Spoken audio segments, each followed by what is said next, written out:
Tout le monde va bien? Tout le monde se réjouit? Amen. Amen. En passant, Louis, on veut vous remercier pour l'offrande généreuse que vous nous avez faite dimanche pour notre 48e anniversaire de mariage. Amen. Merci C'est une beaucoup. offrande généreuse, Merci puis beaucoup. merci de votre amour. Amen. Alors, on est heureux ce soir de partager. On va partager ensemble, mais c'est toujours moi qui commence parce que c'est la beauté avant l'âge.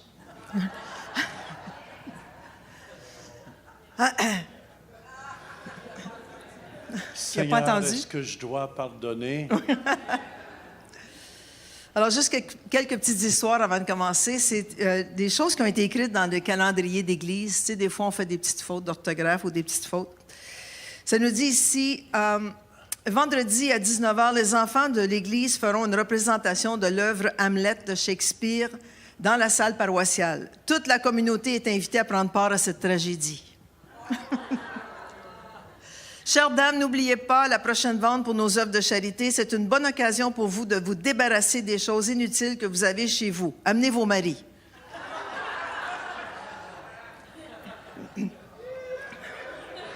Je doute que c'est vraiment chrétien, ces farces-là, moi. Sujet du message d'aujourd'hui, Jésus marche sur les eaux. Sujet du message de demain, à la recherche de Jésus. Le chœur ou la chorale des plus de 60 ans va cesser ses activités pendant l'été avec les remerciements de toute l'Église. Celle-là, c'est la plus drôle. C'est la Le plus reste, drôle, hein? là, je les aurais sautés. moi. Le mois de novembre se terminera par une messe chantée par tous les défunts de la paroisse. La dernière, le tournoi de basket des paroisses va se poursuivre avec le jeu de mercredi prochain. Venez nous applaudir, nous allons tenter de battre le Christ roi. Ça, c'est l'Église, le nom de l'équipe. Seigneur, on te remercie, on te bénit. Celle-là, je la donne, celle-là. Seigneur, je te remercie, je te bénis pour ce temps qu'on passe ensemble dans ta parole. Merci, Seigneur, que ton Esprit Saint nous guide et nous dirige ce soir, qu'on puisse bien apporter ce que tu as mis sur nos cœurs, Père, dans le nom de Jésus. Et tout le monde dit Amen. Amen. Oui, Gloire à Dieu. c'est important. Si vous n'étiez pas là dimanche, Pasteur Mathieu a amené un excellent enseignement. Yes. Amen. Il y avait 7 points. Peux-tu 7 juste clés les pour une 7 prière clés? puissante. Alors, on vous encourage, si vous n'étiez pas ici, de réécouter dimanche passé. C'était excellent. Juste pour nommer les clés, on discute cette semaine de ces clés à notre prière du matin. La première, c'est l'obéissance, pas de compromis quand on sert le Seigneur, quand on veut être intime avec lui. La persévérance, qu'on va en parler encore ce soir, la persévérance. Être en bon état face à l'autorité, on va aussi en parler. Focaliser sur les autres. Si on va avoir une prière puissante, c'est toujours de focaliser sur les autres. Pardonner, ça c'est très important. Si on veut que notre prière soit efficace et puissante, c'est de pardonner à ceux qui nous ont offensés, même si on n'a pas le goût. Et la dernière clé, l'espérance. L'espérance est comme une ancre pour notre foi. Alors, c'est important d'avoir cette espérance en Jésus si on veut avoir une prière puissante et efficace. Gloire à Dieu. Alors, je vous encourage à réécouter le message. C'était excellent. Puis, ça fait toujours du bien de réécouter les messages qui sont donnés. Gloire à Dieu. Alors, ce soir, on parle d'intimité avec Dieu ou de maintenir notre intimité avec Dieu. L'intimité, en fait, se définit comme suit. Caractère de ce qui est intime, profond et intérieur. Familiarité qui unit des personnes liées par l'amitié ou l'amour. Favorise l'épanouissement de la vie intérieure profonde, le recueillement et la méditation. Alors, quand on parle d'intimité, on pense souvent à un couple. Le couple s'aime, les gens, les deux, l'homme et la femme s'aiment et ils établissent ensemble une intimité. Hein? C'est ce que ça veut dire, l'intimité. Alors, c'est vraiment une familiarité qui unit des personnes liées par l'amitié et l'amour ou favorise l'épanouissement de la vie intérieure profonde, le recueillement et la méditation. Alors, ce soir, on continue dans cette ligne d'intimité avec Dieu. Puis je pense que c'est important, Louise, aussi, pour vraiment avoir une intimité avec quelqu'un, il faut être en amour avec la personne. Si vous n'êtes pas en amour avec Dieu, tu n'as pas le goût d'avoir une intimité avec Dieu. Tu vas seulement avoir une intimité avec ce qui est en amour. Séraphin était en amour avec son argent. Il y avait une intimité avec son argent. Hein, vous le voyez parler, crépot de chien, mon or. Et il y avait une intimité avec son argent. C'est pour ça que Dieu, dans le fond, nous dit dans sa parole de l'aimer de tout notre cœur. Amen. C'est important. Dieu veut le tout. Quand tu es en amour, tu ne peux pas être en amour seulement à 10% ou à 20%. C'est pour ça, Marc 12, 30, tu aimeras le Seigneur ton Dieu de tout ton cœur, de toute ton âme, de toute ta pensée et de toute ta force. C'est important. Vraiment, si on va avoir une intimité avec quelqu'un, on a besoin de cet amour-là dans notre vie. Sans ça, si on n'a pas de l'amour pour Dieu, tu n'as pas le goût de passer du temps. Si tu es en amour seulement avec ton ouvrage, tu vas avoir le goût de passer beaucoup de temps à ton ouvrage. Fait que pour moi, c'est tellement important. Une des paroles que j'aime beaucoup se trouve dans 1 Jean, chapitre 4, au verset 16. Et nous avons connu l'amour que Dieu a pour nous. Et nous y avons cru. Dieu est amour. Et celui qui demeure dans l'amour demeure en Dieu et Dieu demeure en lui. Je pense que c'est tellement important que notre vie soit amoureuse avec Dieu. Si tu n'as pas d'amour, il n'y a pas d'intimité. Ça fait faire 48 ans, dans 2 semaines, 1 semaine et demie, qu'on est mariés, mon épouse et moi. Mais je tiens à vous dire, c'est vraiment l'amour agapé de Dieu qui nous a gardés ensemble toutes ces années-là. Et hier, on a pris une raclette amoureuse ensemble à la table tous les deux. Après 48 ans, croyez-le. Amen, amen. Puis elle a dit, on va faire un souper d'amoureux ensemble. Et on a eu un souper d'amoureux ensemble. Voyez-vous l'importance d'être en amour et de décider d'aimer l'autre. Amen. Très important. En tout cas, moi, puis Dieu est amour. Fait que dans le fond, si on s'aime, si j'aime, c'est que je demeure en Dieu et Dieu demeure en moi. Point numéro 1 pour moi. Amen. Puis Enoch aussi. Enoch. Enoch, pour moi, c'est un de mes favoris. Enoch était tellement en amour avec Dieu. Puis écoutez bien, vrai ou faux, plus tu es en amour, plus tu veux passer du temps avec l'autre. Le moins que tu es en amour, le moins que tu veux passer du temps. Enoch était tellement en amour chaque jour avec Dieu que Dieu ne pouvait plus lui résister. Il dit, je t'amène, je te décolle d'ici. Je t'amène avec moi, je veux que tu sois avec moi pour l'éternité. Ça serait-tu beau ce soir, je suis devant vous, puis imagine-toi, Louis, je pars. Je pars au ciel ce soir. Tout à coup. Tout à coup. Bang! Amen, amen. Je pense que tu ne seras pas le seul. Toute l'Église. Souvent, des fois, j'avais tellement des expériences d'amour avec Dieu comme ça. J'ai dit, Louise, je pense que je m'en vais au ciel ce soir. Elle dit, va au ciel puis laisse-moi dormir. Amen. Amen. Première chose, c'est vraiment être en amour avec Dieu. Et vous savez, tu ne peux pas jouer un jeu d'amour.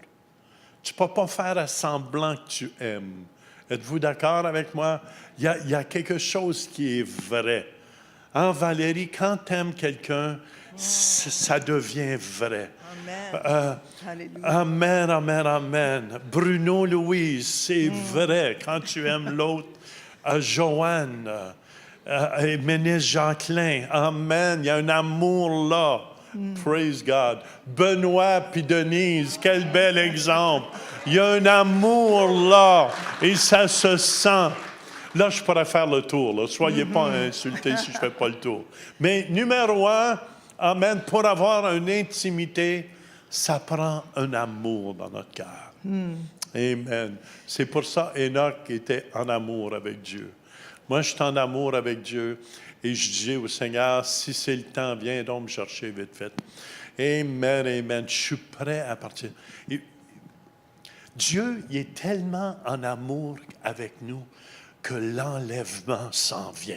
Il ne peut plus résister. Il ne peut plus résister. Ça va être les noces de l'agneau. En un clin d'œil, en un instant, nous serons tous enlevés. Amen. Dans les airs, sur les nuées. Il faut que j'arrête. Oui. Excuse. Vas-y. Amen. Alors, pour maintenir notre intimité avec Dieu, premièrement, il faut l'aimer, parce que si tu ne l'aimes pas, tu ne peux pas être intime avec lui. Deuxième chose, il faut passer du temps dans sa présence. Vous savez, vendredi passé, je suis allée à Québec et j'ai partagé avec les femmes le samedi soir. Puis j'ai partagé sur l'intimité avec Dieu. Puis quand je suis retournée à la maison, je ne sais pas ce qui s'est passé, mais mon enseignement m'a vraiment ébranlée. Vous savez, des fois, quand on enseigne la parole de Dieu. Puis le lendemain matin, je me suis levée, puis j'ai dit, Seigneur, je veux être à ton écoute. Je veux vraiment devenir intime avec toi, encore plus que je l'étais. Ça fait déjà 43 ans que j'appartiens au Seigneur, qu'on est chrétien. Puis ce matin-là, j'ai pris un crayon, j'ai pris un carnet, puis je me suis assis dans ma parole, j'ai lu la parole et tout ce qui me frappait, je l'écrivais. J'ai dit, Seigneur, maintenant, je suis à ton écoute, parle-moi. Puis le Seigneur m'a parlé, j'écrivais ce qu'il me disait. Des fois, on n'est pas obligé de réfléchir à ce qu'on écrit. On dit, Seigneur, parle-moi, l'Esprit Saint te parle et tu commences à écrire. Après ça, tu te relis et tu dis, wow, c'est intéressant ce que Dieu m'a dit. Alors, j'ai vécu cette expérience, puis depuis ce temps-là, quand je me lève le matin, je prends mon crayon, je prends mon papier et je commence à écrire ce que Dieu me dit, ce que la parole me parle. Hein, ça, c'est important. Passer du temps dans sa présence. Alors, c'est plus un fardeau. Parce que quand on passe du temps dans sa présence, quand on prie, c'est pas comme Pasteur Mathieu disait, c'est pas religieux. « Oh Seigneur, ce matin, je suis devant toi. Révèle-toi à moi. » Non, non, c'est « Seigneur, je t'aime. Je t'aime, puis je veux que tu me parles ce matin. Je suis à ton écoute. » 1 Thessaloniciens 5, 17 dit « Priez sans cesse, que votre vie de prière ne se relâche pas. » C'est pas nécessairement de prier toute la journée puis être à genoux toute la journée, mais c'est d'avoir une attitude de prière, d'avoir une attitude d'amour envers notre Seigneur. C'est ça qui maintient notre intimité avec Dieu. C'est que toute la journée, on pense à lui. Oui, on est au travail, mais on a une attitude de prière en dedans de nous. Si notre patron nous fait quelque chose qu'on n'aime pas, Seigneur, je vais à la salle de toilette, puis, je prie pour lui. Amen, je garde cette attitude de prière, je ne me fâche pas. Hein, surtout dans le trafic. Il faut faire très attention de garder une attitude de prière. Important. Amen. Puis il faut entrer dans sa présence avec joie, pas avec un visage long. Le matin, je sais que c'est difficile de se lever ou juste avant de se coucher, c'est difficile, on est fatigué, mais il faut avoir une attitude de joie. Le psaume 100, verset 2 nous dit « Servez l'Éternel avec joie, venez avec allégresse, comment? En sa présence. » Alors, pour maintenir notre intimité avec Dieu, oui, il faut l'aimer de tout notre cœur, mais il faut passer du temps avec lui. Puis on lui parle comme un ami, c'est simple et c'est personnel. OK? C'est un dialogue aussi. Il faut écouter ce qu'il a à nous dire. Dans Jacques 4, verset 8, ça nous dit « Approchez-vous de Dieu. » Savez-vous ce que ça veut dire « approchez-vous de Dieu » ? Ça veut dire en lieu et en position. Installez-vous pour parler, pour dialoguer avec Dieu et mettez-vous en position qui est favorable pour l'écoute. Peut-être qu'il y en a qui c'est assis, il y en a qui c'est à genoux, il y en a qui c'est couché, mais faites attention quand c'est couché de ne pas tomber endormi. Moi, je pense que je ne pourrais pas prier couché. C'est très facile de tomber endormi quand vous êtes couché. Oui, c'est ça. Ça dit, approchez-vous de Dieu, il s'approchera de vous. C'est pour ça qu'à l'Église, des fois, on dit, venez en avant, venez à l'autel, venez prier. Mettez-vous en position d'être à son écoute. Alors, c'est pour ça qu'il y en a qui s'agenouillent, il y en a qui s'étendent par terre, il y en a qui sont debout, il y en a... Pourquoi? Parce qu'il faut se positionner pour entendre sa voix. Amen? Adam avait une communion avec Dieu, il marchait avec Dieu dans le paradis ou dans le jardin d'Éden. Noé aussi, ça nous dit qu'il marchait avec Dieu. Abraham était l'ami de Dieu. Alors, c'était des gens dans la parole de Dieu qui écoutaient la voix de Dieu et qui apprenaient aussi à passer du temps dans sa présence. Alors, pour maintenir une intimité, il faut passer du temps dans sa présence. À tous les jours. Tous les jours. Oui, mais moi, je peux juste le lundi puis le dimanche. Bien, écoute, entre-temps, qu'est-ce que tu fais? Tu passes du temps où? Quand tu te lèves, tu passes du temps où? À déjeuner? Oui, c'est bien. Mais passe du temps dans la parole. Nourris-toi de la parole. Amen? Amen, amen. Apprendre à le connaître. 3e point. C'est toi. Ah, c'est moi? OK. Réveille-toi, toi Oh, qui qui dors. dort. Lève-toi. 3e d'entre les point. morts. OK. 2e point, on passe du temps dans sa présence. 3e point, on apprend à le connaître. Pour le connaître, il faut connaître sa parole. C'est pas compliqué. Jean 1:1, ça nous dit au commencement était la parole, et la parole était avec Dieu, et la parole était Dieu. Alors, si tu veux connaître Dieu, il faut que tu connaisses sa parole. Sa parole. Amen? Alors, il faut que tu te mettes le nez dans la parole à tous les jours. Jean 1:18 nous dit, « Personne n'a jamais vu Dieu. Dieu, le Fils unique, c'est qui Jésus, qui est dans le sein du Père et celui qui l'a fait connaître. » Alors, on veut connaître Dieu. Alors, on se met le nez dans sa parole à tous les jours. On se nourrit de sa parole à tous les jours. C'est essentiel pour notre vie spirituelle. Est-ce qu'il y en a qui peuvent dire Amen? Amen. Est-ce qu'il y en a qui le font? Amen. 2 personnes? Est-ce qu'il y en a qui le font? Mettre le nez dans la parole régulièrement. Amen, amen, amen. Gloire à Dieu. Amen. Le psaume 119, 105, « Ta parole est une lampe à mes pieds et une lumière sur mon sentier. » Il n'y a pas d'intimité si vous ne le connaissez pas, puis vous devez le connaître seulement à travers sa parole. Amen? Amen. Quelque chose pour moi, le point numéro 4, c'est être attentif à la voix de Dieu.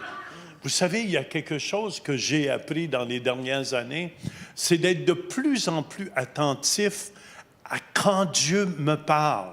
Il me parle à travers de sa parole. La parole va vous faire planter vos pieds sur le roc solide. Mais aussi, c'est important, amen, la Bible nous dit que mes brebis entendent ma voix. Je pense que c'est tellement important. Êtes-vous la brebis de Dieu? Mais vous entendez sa voix. Parce que Dieu nous parle toujours. Si vous êtes attentif à sa voix, je vous dis, c'est une grande bénédiction. Dernièrement, je vous dis, j'entends des témoignages dimanche encore de miracles, de guérison, ce que Dieu fait. Et là, j'ai dit, Seigneur, je veux entendre ta voix pour ma sœur Denise Caglioni. Je veux entendre ta voix pour ma sœur qui est malade, clairement. Parce que si ma sœur est malade, moi, je veux entendre ta voix, Seigneur. Qu'est-ce que je dois faire? Qu'est-ce qu'on doit faire? Pasteur Mathieu, on en a parlé en haut aussi. Qu'est-ce qu'on doit faire comme équipe ensemble? C'est notre sœur. Elle est souffrante. Est-ce que vous me suivez? J'accepte pas. Amen, amen, amen, amen. J'accepte pas cette situation-là, mais j'accepte la parole qui me dit que par ses meurtrissures, je suis guéri et elle est guérie. Et c'est important. J'ai dit, Seigneur, amen, aucune puissance de l'ennemi va gagner sur toi, sur ta parole. Mais c'est important d'entendre sa voix. Et Dieu nous parle de plus en plus.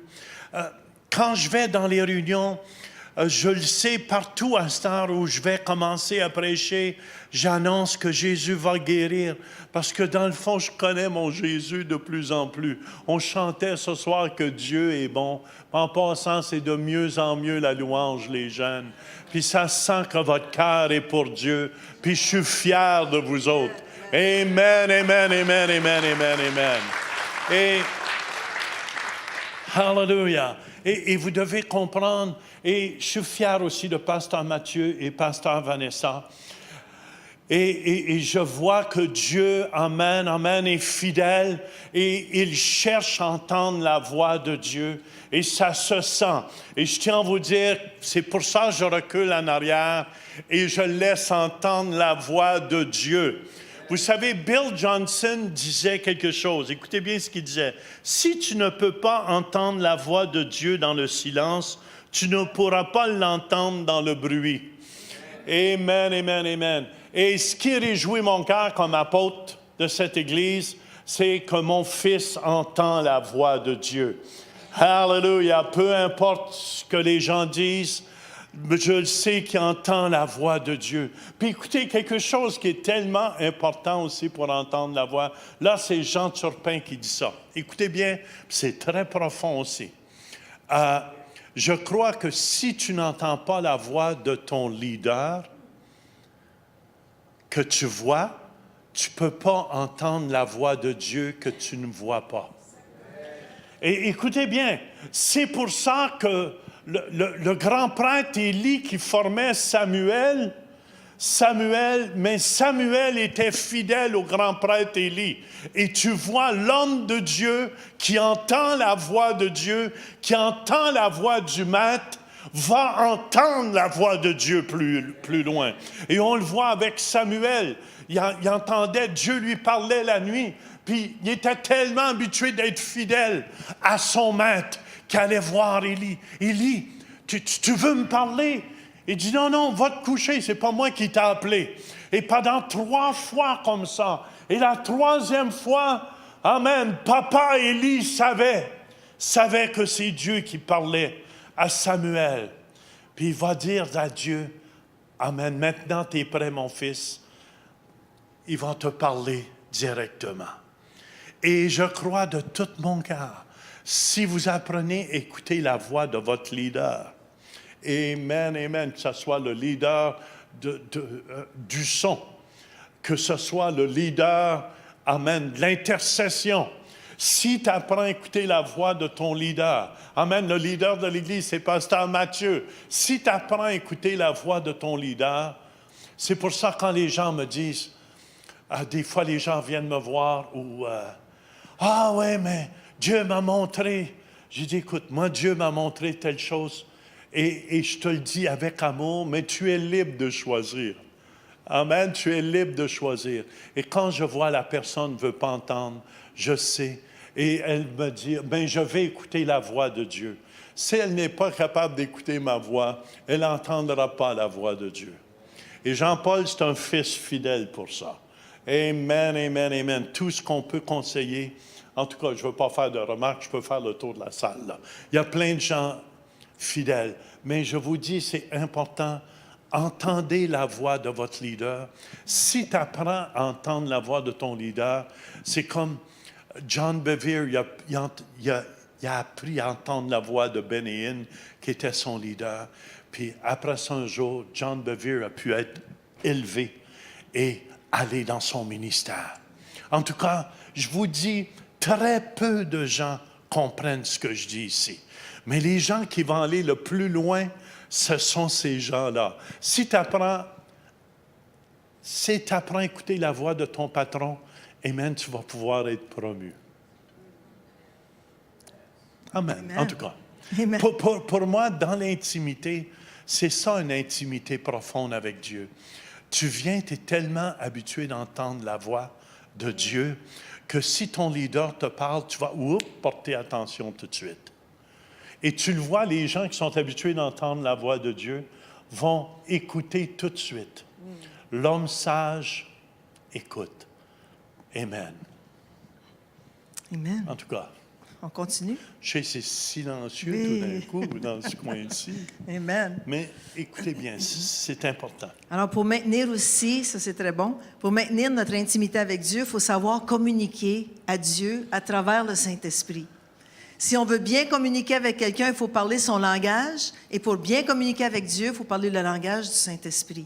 Si je rencontre une Russe et je lui dis, viens, on va aller manger ensemble, puis elle parle russe, puis moi je parle français, il n'y aura pas de communication, n'est-ce pas? Alors, si tu ne comprends pas le langage de l'autre, tu ne pourras pas communiquer. Nous, en tant qu'enfants de Dieu, chrétiens, nés de nouveau, on doit communiquer avec le langage du Saint-Esprit. Parce que des fois, on ne sait pas trop quoi dire en français quand on communique avec notre Dieu. OK? Acte 2:4 nous dit, « Ils furent tous remplis du Saint-Esprit et se mirent à parler en d'autres langues selon que l'Esprit leur donnait de s'exprimer. » Alors, qui nous donne de s'exprimer? C'est le Saint-Esprit. Alors, pour communiquer avec Dieu, il faut communiquer à travers le Saint-Esprit. Et c'est pour ça que c'est important de communiquer en langue, beaucoup, beaucoup, beaucoup. OK? Il y en a qui disent, ben moi, je parle juste en français. Ben, c'est le temps que tu sois baptisé du Saint-Esprit et que tu commences à prier en langue. Parce que des fois, on ne sait pas quoi demander, puis c'est l'Esprit Saint qui nous donne l'habilité et qui nous fait communiquer avec Dieu à travers le don des langues. Les plus grandes victoires que j'ai vécues dans ma vie, c'est quand c'était lourd, c'était pesant, et je commençais à prier en langue jusqu'à temps que les forces de ténèbres soient renversées autour de moi. Et je vous dis, pour moi, la prière en langue, c'est une puissance. Amen, c'est le langage d'intimité la plus profonde avec Dieu. Parce que l'Esprit connaît exactement ce que Dieu veut entendre et ce que Dieu a besoin d'entendre pour ce moment-là.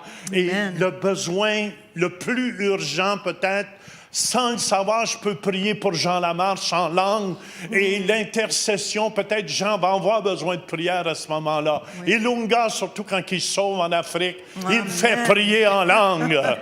Amen, amen, amen, amen, amen. Et je vous dis, si on est unis ensemble, il y a une puissance dans la prière en langue qui renverse absolument tout. Amen. Et Jésus a dit ceci dans Jean 14, 16, « Et moi, je prierai le Père, il vous donnera un autre consolateur afin qu'il demeure éternellement avec vous. Il est ici avec nous, l'Esprit de vérité. » Puis le verset un peu plus loin dit, « Car il demeure avec vous et il sera en vous. » Pourquoi est-ce que vous pensez que le Saint-Esprit est en nous? C'est pour nous aider à communiquer en esprit avec notre Dieu. Parce que souvent, on ne sait pas quoi demander. On est en auto, puis tout à coup, moi, j'aime ça en auto, parce que quand je suis seule, surtout, je prie fort en langue, puis les gens, des fois, nous regardent et disent « À qui elle parle, elle? » Mais là, puis écoutez-moi, plus vous êtes unis, intimes dans votre vie de couple, tu n'as pas honte du tout de prier en langue. Non. Le moins que tu es intime, tu as honte de prier en langue. C'est gratuit en passant. Amen, amen. Moi, des fois, je pars à prier en langue, ça ne me dérange pas. Ma femme aussi, on prie en langue, puis amen, amen, amen. Il y a une puissance. Amen. On continue, parce que je vais arriver à mon... Oui, c'est Alors, vrai. pour maintenir notre intimité avec Dieu, maintenir veut dire faire durer quelque chose. Quand tu veux maintenir ta voiture en bon ordre, qu'est-ce que tu fais? Tu la gardes en bon ordre. Tu l'entretiens. Alors, c'est la même chose avec notre intimité avec Dieu. On entretient notre intimité avec Dieu. OK? Ça veut dire faire durer quelque chose. J'ai volé ton point. Mon mari n'entretient pas sa voiture. Il la change à toutes les années. Ah! Ben... C'est comme ta maison, si tu veux qu'elle dure, qu'elle soit belle, il faut que tu l'entretiennes. C'est comme la peau. Hein, les femmes, ta peau. Il faut que tu l'entretiennes. Crois-le, je la maintiens. Amen. Ça veut dire faire durer quelque chose. Si tu veux que ta femme dure longtemps, tu l'entretiens avec des crèmes. Oui. Amen. Je t'entretiens très bien. Hein? Amen. Et comment est-ce qu'on entretient, qu'on maintient notre intimité avec Dieu? C'est en gardant nos lampes allumées. Dis à ton voisin, garde ta lampe allumée. Luc 12, 35, que vos reins soient sains et vos lampes allumées. Gloire à Dieu. Puis quel exemple qu'on a là-dessus? On a aussi les 10 vierges. Franchement, tu es tout à fait Vas-y. Vas-y. Je ne suis pas offensé, mais je ne veux plus parler. Non, mais c'est important de garder nos lampes allumées. Les vierges, il y avait 5 vierges folles puis 5 sages. C'est pour ça, la Bible nous dit de ne pas s'enivrer de vin, mais de s'enivrer du Saint-Esprit de Dieu. Et je vous mens pas, plus tu es enivré du Saint-Esprit, c'est comme les 5 vierges sages qui se préparent pour les noces de l'agneau. Amen, amen, amen. Ils se préparent, comme j'ai vu, ton épouse s'est préparée. Amen, pour les noces avec Yannick. Elle était prête. Amen, amen, amen, amen. Et Yannick aussi était prêt. Alléluia. C'est la même chose Amen. Qu'est-ce qui se passe? Les soirées de prière, je crois, c'est prophétique le vendredi soir. Dieu est après réveiller son Église afin qu'on soit rempli du Saint-Esprit et qu'on soit prêt à décoller. Yahoo! Amen. En un clin d'œil. C'est pour ça les 5 vierges sages savaient ce que l'Esprit disait, mais les 5 folles étaient préoccupées. Oh, connais pas de chien, mon amour. Comment je peux la multiplier? Mais les 5 vierges sages s'occupaient des choses du royaume de Dieu, s'occupaient de l'Église de Dieu sur la terre. Et je vous dis, je crois de tout mon cœur, Louise, que la chose la plus belle qu'on ne peut pas faire, c'est de travailler à l'œuvre de Dieu. C'est de faire quelque chose. Puis merci, toute l'équipe ici, tous ceux qui font quelque chose pour la maison de Dieu. Et je vous dis, pour moi, c'est ça qui garde nos lampes allumées. Et je vous dis, plus qu'on va s'approcher de Dieu, plus qu'il va se révéler à nous aussi. Amen. Fait que comment maintenir? Maintenir, ça veut dire faire durer quelque chose. C'est pour ça que je dis toujours aux jeunes, je dis toujours à John, c'est pas qu'est-ce que tu as de l'air au début de la course, John. Amen, c'est qu'est-ce que tu vas avoir de l'air à la fin de la course, John. À 90 ans, John. À Qu'est-ce que tu vas avoir de 90. Amen, mais que tu aies une barbe blanche. Blanche, comme Patrick. Comme Patrick à côté de toi. Amen, amen. Et que tu sois assis encore le mardi soir. Que tu sois assis le mardi soir à l'église. C'est parce qu'il y a quelque chose qui a touché ton cœur. Amen. Il y a quelque chose qui a touché ta vie. Et si ta vie n'est pas touchée par les choses de Dieu, je vous dis, votre vie va être touchée par le monde. Qui s'en va en pourriture, qui s'en va en feu, qui est après brûlé au complet. Yes. C'est ça les feux en Californie, croyez-le. Et ma femme lisait une pancarte dans les nouvelles. C'est le paradis sur terre ici, oui. Vous auriez dû voir le paradis ensemble, que ça a l'air. Tout est brûlé. Et frères et sœurs, qu'est-ce qu'on est après faire? Les 5 vierges sages, on est après se mettre de l'huile. Amen, amen, pour que la fusée décolle tout à l'heure. Amen, et mais que Jésus arrive, on va décoller très vite fait.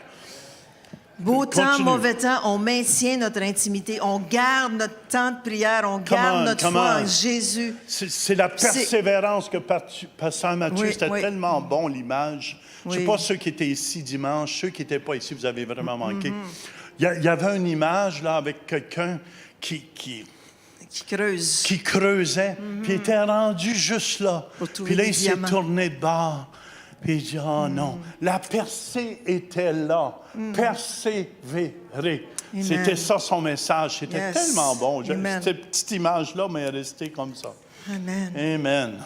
Alors, beau temps, mauvais temps, comme je disais, on continue, on persévère, on continue. Puis j'ai dit quelque chose. Fallu que je fasse ça dans le mariage. Oui, ça c'est vrai, moi aussi.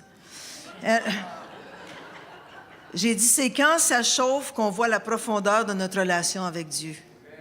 Je répète parce que c'est moi qui l'ai dit. Si quelqu'un veut l'écrire sur... même marqué son nom à côté des notes. Si quelqu'un veut l'écrire sur Facebook demain, je vous donne la permission. OK? C'est quand ça chauffe qu'on voit la profondeur de notre relation avec Dieu. Ouh, c'est bon ça. Amen, c'est bon, hein? C'est bon. C'est moi. Me semble c'est moi qui Non, c'est moi qui l'ai sorti. Juste pour te le dire. Puis je termine avec un exemple biblique, puis c'est le meilleur exemple que quelqu'un qui a maintenu sa communion, son intimité avec Dieu. Beau temps, mauvais temps, malgré les malgrés. OK? C'est l'exemple biblique du prophète Daniel. Le prophète Daniel a maintenu son intimité avec son Dieu malgré. OK? Regardez Daniel 6, versets 1 et 2. Ça va être sur l'écran. C'est tellement une belle histoire, vous allez voir. Darius, OK, qui était le roi Mède, qui avait 62 ans, notre Darius, quand il est devenu roi, trouva bon d'établir sur le royaume 120 satrapes. C'est pas quelque chose qui s'attrape, ça. Ça veut dire des gouverneurs, OK? 120 gouverneurs qui devaient être dans tout le royaume des Mèdes et des Perses. Que t'es drôle. Ça, c'est drôle. Il mit à leur tête 3 chefs, au nombre desquels était Daniel. Écoutez, Daniel avait 82 ans. C'était pas un bébé, là. Ça faisait depuis l'âge qu'il était adolescent jusqu'à 82 ans. Il a passé à travers plusieurs rois, incluant Nabucodonosor à Babylone. Et là, maintenant, il était sous Darius. Mais il avait 82 ans, le bonhomme. Puis il continuait sa vie de prière avec son Dieu. Vous allez voir. L'ange à Madeleine. À peu près l'ange à Madeleine, oui. Alors, au nombre desquels était Daniel, OK? Donc, On continue.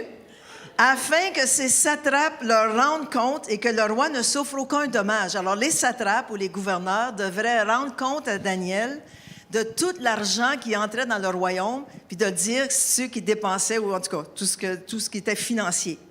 Verset 3. Daniel surpassait, dites surpassait, les chefs et les satrapes ou les gouverneurs parce qu'il avait en lui un esprit supérieur. Si Daniel avait un esprit supérieur, encore bien plus nous qui avons l'esprit de Dieu en nous. come on. Wow! Il avait un esprit supérieur et le roi pensait même à l'établir sur tout le royaume.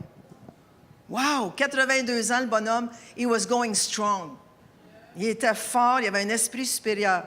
Puis là, les 120 satrapes, OK, puis le plus les 2 autres chefs, étaient jaloux de Daniel. OK? On va pas plus loin, hein? OK? On va pas plus loin dans ça. Alors, ce qu'ils ont fait, c'est qu'ils ont commencé à persécuter Daniel, puis ils cherchaient une occasion de le livrer ou de le faire descendre de son poste. À verset 4. Alors, les chefs et les satrapes, qui étaient 122 hommes en fait, cherchèrent une occasion d'accuser Daniel en ce qui concernait les affaires du royaume. Mais ils ne purent trouver aucune occasion, ni aucune chose à reprendre parce qu'il était fidèle. Wow! Et qu'on n'apercevait chez lui ni faute ni rien de mauvais. Il était fidèle au roi, puis il était fidèle à son Dieu. Wow! Alors, ils ont dit, on ne pourra jamais l'accuser sur rien qui concerne la loi du royaume des Mèdes et des Perses, mais ce qu'on peut faire, c'est l'accuser sur la loi de son Dieu. Parce qu'il savait qu'il aimait son Dieu, puis il était intime avec son Dieu, puis il maintenait une relation avec son Dieu. Amen? Alors, ils sont allés voir le roi, on connaît l'histoire, puis ils ont dit, « Ô roi, s'il y a quelqu'un dans ton royaume qui prie un autre Dieu ou qui prie un autre homme que toi, il sera jeté dans la fosse aux lions. » Le roi a dit, « OK, on va sceller cette loi, puis pour 30 jours, celui qui va louer un autre Dieu que toi ou un autre homme que toi va être jeté dans la fosse aux lions. » Qu'est-ce que c'est sournois, hein? Le diable est sournois des fois. Il essaie de nous attraper, non pas sur ce qu'on fait dans ce monde, mais ce qu'on fait pour le Seigneur. Amen? Alors, malgré le décret du roi, regardez au verset 10, Daniel a choisi d'honorer le décret du roi des rois. Au verset 10. Lorsque Daniel sut que le décret était écrit, il se retirait dans sa maison où les fenêtres de la chambre supérieure étaient ouvertes. Écoutez, pas juste qu'il est allé prier son Dieu. Il est monté au 2e étage puis il a ouvert les fenêtres. Hey, ça, c'est d'avoir du culot, hein? Ça, c'est d'être vraiment déterminé. Et les fenêtres étaient ouvertes dans la direction de Jérusalem et 3 fois par jour, il se mettait à genoux, il priait et il louait son Dieu comme il le faisait auparavant. Il n'y a rien qui l'a empêché. Il a continué à maintenir sa vie de prière intense avec son Dieu, le visage tourné vers Jérusalem. 3 fois par jour, les fenêtres ouvertes. Qui vous pensez qui était en dessous des fenêtres? Les 120 satrapes. Les 122 satrapes étaient là, puis ils écoutaient. Ils écoutaient, puis qu'est-ce que je veux vous faire remarquer ici, c'est prophétique. Ils se tournaient vers Jérusalem. Moi, je vous encourage, comme apôtre de cette Église, de vous tourner 3 fois par jour s'il faut et de prier pour votre Jérusalem, qui est le centre réveil. Amen. De prier pour Pasteur Mathieu, Vanessa, toute l'équipe, amen, pastorale, les ministères qui sont ici. Tournez-vous vers votre Jérusalem. Amen, amen. Alors, ils sont montés tout de suite à l'étage, ils ont pris Daniel, ils l'ont amené devant le roi, puis il leur a dit, « Voici, cet homme n'a pas écouté le décret que tu as fait, il a prié son Dieu, même si c'était défendu. » Puis regardez au verset 15, « Sache, ô roi, que la loi des Mèdes et des Perses exige que toute défense ou tout décret confirmé par le roi soit irrévocable. » Alors, pour 30 jours, la loi qu'il avait faite était irrévocable. Il devait mettre en exécution son ordre ou son décret. Alors, on sait qu'est-ce qui est arrivé. David a été jeté dans la fosse aux lions. Daniel, Pas David, hein. Daniel a été jeté dans la fosse aux lions. Et voici ce que le roi lui a dit, parce qu'il avait beaucoup de peine. Il avait beaucoup de peine à cause de ça, parce qu'il aimait beaucoup Daniel, puis il pensait à l'établir comme chef. Il a dit à Daniel, puisse ton Dieu, L-A-E-L-A-W, ce qui veut dire ton Dieu, le Dieu d'Israël. C'est ce que ça veut dire. Puisse ton Dieu que tu sers avec persévérance. Ça veut dire continuellement et constamment te délivrer. Le roi Mède, un roi païen au maximum, a dit, puisse ton Dieu, Daniel, que tu sers avec persévérance, constamment et continuellement te délivrer. Puis le roi, ce soir-là, il avait tellement de peine qu'il avait jeté Daniel dans la fosse aux lions, qu'il est allé chez lui, il a jeûné pour Daniel, il ne savait pas. Il a jeûné, il n'a pas mangé, il n'a pas appelé aucune concubine dans son lit. Il a passé la nuit tout seul. Pauvre roi. Mais c'était voulu de Dieu qu'il fasse ça, parce que Dieu a écouté aussi sa prière et voyait son cœur aussi qui était triste. Daniel 6 au verset 20. Le matin, il s'est rendu à la fosse pour voir si le Dieu d'Israël avait exaucé Daniel. Regardez, en s'approchant de la fosse, il appela Daniel d'une voix triste. « Oh, Daniel, es-tu là? Es-tu là, Daniel? » Le roi prit la parole et dit à Daniel, « Daniel, serviteur du Dieu vivant, le Dieu d'Israël qui est vivant, ton Dieu que tu sers avec persévérance, a-t-il pu te délivrer des lions? » Verset 21. Et Daniel dit au roi, « Roi, vis éternellement, mon Dieu El-A, le Dieu d'Israël, a envoyé son ange et a fermé la gueule des lions qui ne m'ont fait aucun mal, parce que j'ai été trouvé innocent devant lui et devant toi non plus, ô roi, je n'ai rien fait de mauvais. » Amen. On ne trouva sur lui aucune blessure parce qu'il avait eu confiance en son Dieu. Beau temps, mauvais temps, tu maintiens ta vie de prière. Je vous garantis que Dieu va envoyer son ange pour faire quelque chose en votre faveur. Parce que vous avez confiance en votre Dieu. Gloire à Dieu. Puis qu'est-ce qui est arrivé à ces pauvres satrapes? Ils l'ont attrapé. Imaginez-vous, 122 satrapes, leurs femmes et leurs enfants ont été jetés dans la fosse aux lions. Ça en fait du monde. Il n'était pas arrivé en bas dans la fosse aux lions, qui était dévoré par les lions. Avant qu'ils soient parvenus au verset 24, au fond de la fosse, les lions les saisirent et brisèrent tous leurs os. Wow! Il y avait faim, hein? Ils n'ont pas touché à Daniel. Puis il y en avait juste un, il aurait pu le dévorer. Ça n'aurait pas pris de temps. Mais les 122, avec leurs femmes et leurs enfants, ça fait du monde dans la fosse. Puis ils ont tous été dévorés. Alors, et Daniel, quelqu'un peut dire, Louise, ben pourquoi les enfants? Mais ma réponse, je vais vous dire pourquoi. Je crois de tout mon cœur que le ADN des parents spirituels est transféré sur les enfants automatiquement. Vous m'avez entendu dire ça souvent, papa rebelle, bébé rebelle. Et je crois que le ADN spirituel, parce que Dieu connaissait leur futur, et leur futur était la perdition. Puis Darius voulait se débarrasser de tout ce groupe de rebelles puis de pas fins. Puis Daniel fut un témoin à la gloire de Dieu à cause de sa persévérance. Regardez au verset 28. Daniel prospéra, dites prospéra, sous le règne de Darius et sous le règne de Cyrus le Perse. Alors, il a vécu longtemps, Daniel, assez vieux. C'est le seul prophète eschatologique de l'Ancien Testament. On étudie Daniel, on étudie l'Apocalypse. Ce sont les deux qui se rejoignent. Alors, Daniel était un prophète eschatologique qui annonçait des choses de la fin des temps. Amen? Amen. On termine avec ça. Le dernier point, ça ne sera pas long, mais pour moi, qu'est-ce qui est très important ici, c'est de comprendre quelque chose. Quand tu es en amour avec Dieu, tu te reproduis.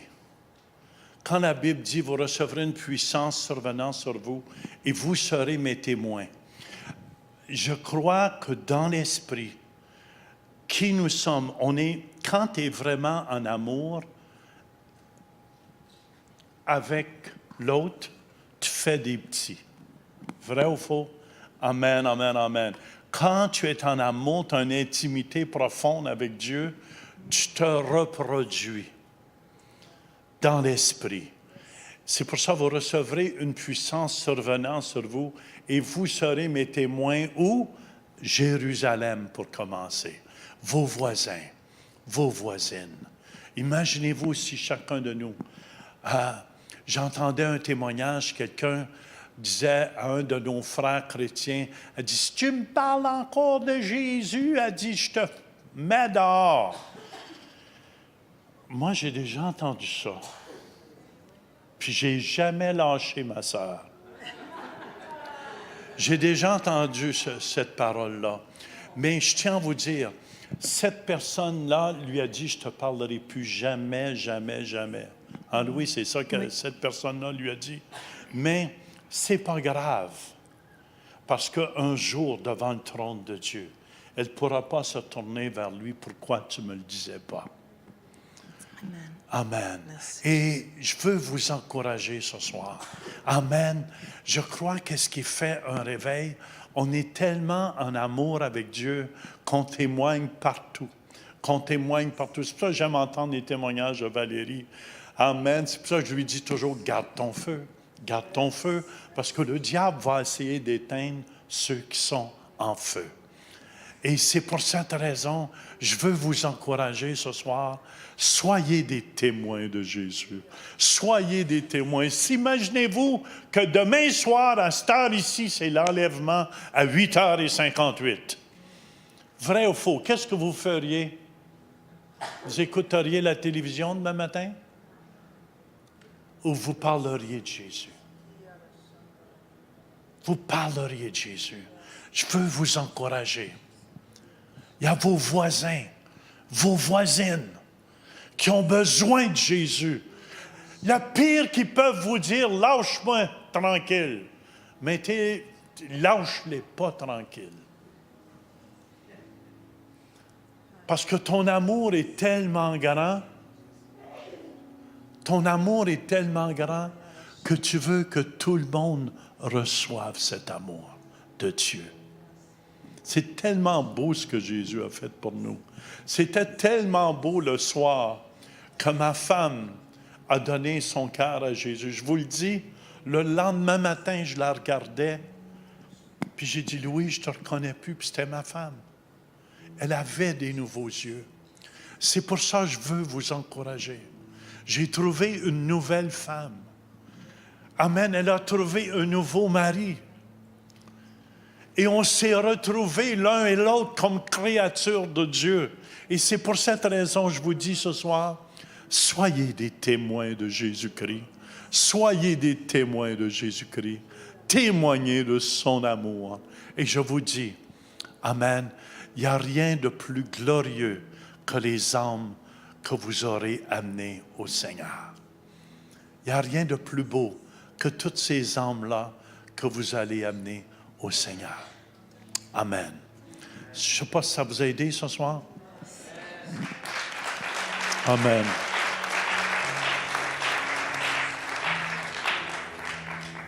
Seigneur, on veut te remercier Oui, Seigneur, merci, Jésus. pour ton amour, Jésus. On veut te remercier, Seigneur, parce que nous sommes tes créatures merveilleuses.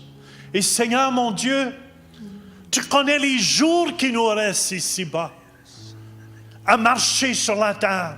Seigneur, apprends-nous. Enseigne-nous à être intime avec toi, à t'aimer encore plus, Seigneur, mon Dieu. Merci, Seigneur Jésus. Mets un amour dans le cœur de mes frères et mes sœurs. Seigneur, mets un amour ce soir dans nos cœurs pour toi.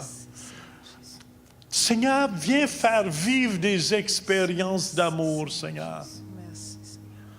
à mes frères et mes sœurs. Oui, Jésus. Papa, je te le demande, au nom de Jésus, que les gens sachent que tu les aimes et que tu aimes ça quand on est avec toi. Merci, Seigneur, de toucher quelqu'un dans son cou ici en arrière. Oui, Jésus. Merci, Seigneur. Amen, amen. Dans les hanches, Seigneur, notre Dieu. Merci. On te donne la gloire ce soir. On te donne l'honneur parce que tu es Dieu. Aucun Dieu n'est comme toi. Merci, Seigneur. Amen. Merci, Seigneur. Et amen. Amen. Merci que cette Église, on devient intime avec toi. Amen. Amen.